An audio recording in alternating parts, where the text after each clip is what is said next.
April 4th Nifty 50-ലെ ഒരു trading സെറ്റപ്പിൻ്റെ ഡീറ്റെയിൽസാണ് share ചെയ്യുന്നത്. ഒരു ഗ്യാപ്പ് അപ്പ് ഓപ്പണിംഗ് ആയിരുന്നു. ഒരു 5 മിനിറ്റ് ക്യാൻഡിൽ ഫോമായി. അതിൽ ബയേഴ്സിൻ്റെ സാന്നിധ്യം കുറച്ച് കാണുന്നുണ്ടായിരുന്നു. പിന്നെ നെക്സ്റ്റ് ക്യാൻഡിൽ ഫോമായി. അതിൽ നമുക്ക് സെല്ലേഴ്സ് സ്ട്രോങ് ആണ് മനസ്സിലാക്കാൻ പറ്റി.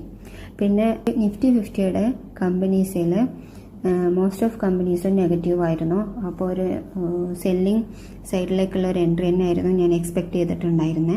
ഇത് സെക്കൻഡ് ക്യാൻഡിൽ ഫോം ആയതിന് ശേഷം തേർഡ് ക്യാൻഡിൽ ഫോമായി അവിടുന്ന് ഒരു റിജക്ഷൻ പോലെ കാണിക്കുന്ന കണ്ടപ്പോൾ ഞാൻ എൻട്രി പഞ്ച് ചെയ്തു. സെക്കൻഡ് ക്യാൻഡിലിൻ്റെ ഹൈ SL ആക്കിയിട്ട് വെക്കുകയാണ് ചെയ്തത്.